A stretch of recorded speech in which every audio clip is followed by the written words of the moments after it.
What it is, guys, it's your Dino. We're back again with another review, and this one is for Redfall. And I know this game has got a lot of heat in the media at the moment, and I'm playing this through Game Pass, and it's available on that. So it's a day one title on Game Pass. Give it a look, and we're going to get straight into it, and we're going to do the accessibility. So the accessibility on this one, it's not as top tier as I would have hoped, but it's not bad. It has colorblind stuff. It has text to speech, speech to text. It has a lot of accessibility features there. I wish there was more, but they've done a really good job with it. They've done a really good job with making sure that they've tried to hit as many different accessibility nodes as possible. You have controller remapping, controller adjustment. You can do specific things in all different areas of the game to make sure that it runs the best for you. My piece of advice on it is leave the field of view on 90 and you'll do fine. I set my controller sensitivity to 1.5 and the game runs smooth. We'll get into the customization features. You start off with 4 characters on the base game. Apparently they're going to add more characters later on, I think, down the road, and it's not bad. It's a really good game. I feel like they've done a really good job of it, but there are a lot of people that have different opinions on this one. Now, the rest of the customization on this game is in the form of the gun customization for skins and the stake customization on the end of the gun. Your character can have different skins, and you can also customize your skills.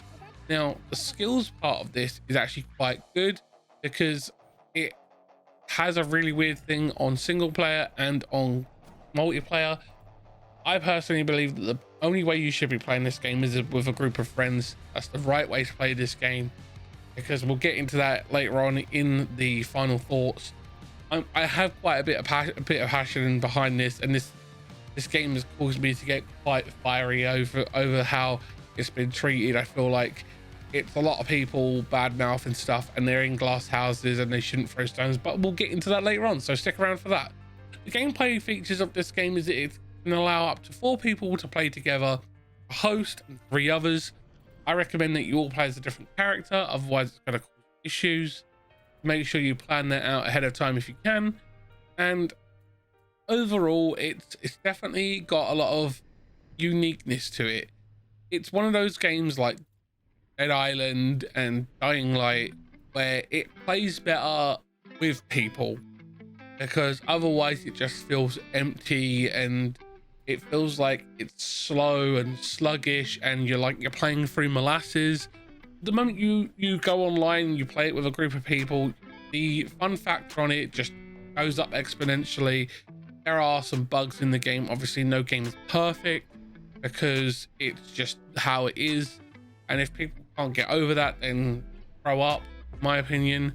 But I will get into that in more detail later on, so don't forget to check the final thought out at the end.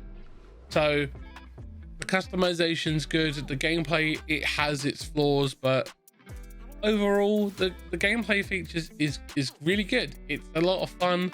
The fact that you can combine the different aspects of each characters to be quite a formidable force, and how each person's weapons and loadouts will change how you approach the different enemies that you engage with, and how you can play the story the way you want to play. You can do it stealthy, you can go in like Rambo, you can be more assassiny and like sneak up and take out the humans and then take out the vampires if you can sneak in and get them that way. And I feel like that is probably the redeeming quality of this game, the fact that you can play it the way you want to play it. Now, there are a lot of bugbears with this game for a lot of people, and I will go into them in detail in the final thought. I'm just reiterating that I will go into that detail because I have a lot of passion for this, and I feel like this game has kind of triggered me in the way that the media has picked it up and just crushed it. Now, my recommendations is play it with people. I cannot stress that enough.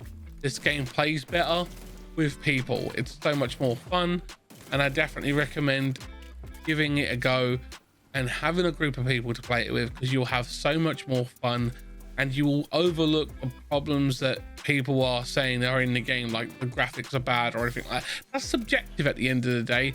Some people won't like the graphics, some people will. I think that it looks perfectly fine. It's absolutely fun, and the main focus should be on the gameplay, not on how it looks. But that's just by the by.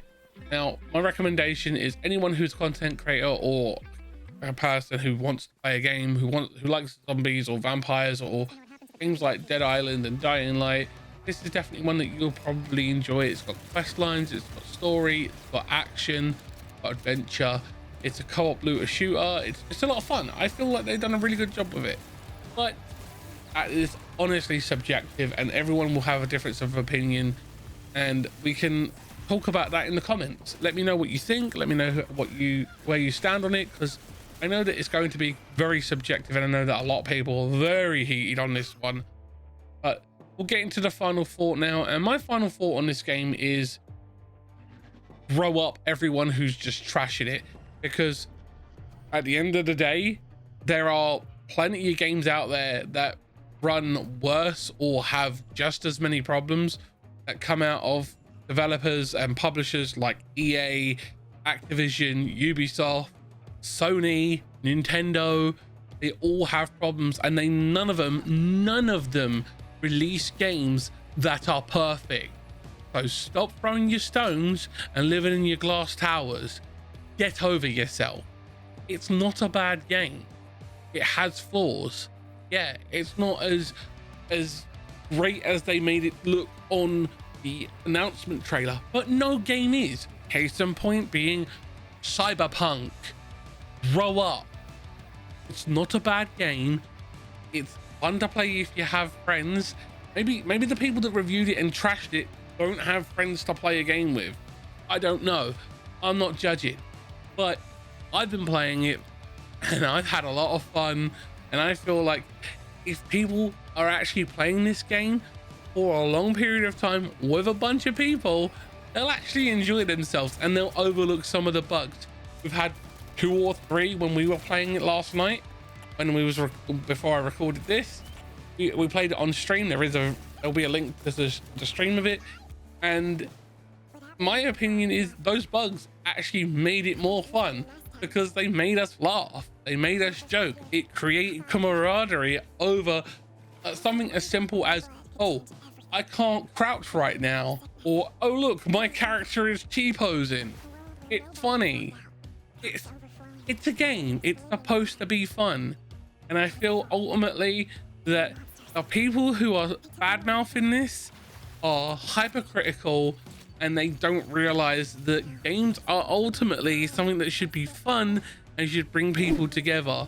That's my opinion, and that's where I stand on this, and I will honestly sit here and debate this in the comments with you guys. If you have a difference of opinion, come to me, show me answers on why this game is bad but other games that have problems like this aren't, and I will honestly have a conversation with you about it. Let me know what you think about the review. Let me know what you think about the game. Sound off in the comments. Like, comment, and share, guys. Thank you for being here, and I will see you in the next one. Take care. Bye, guys.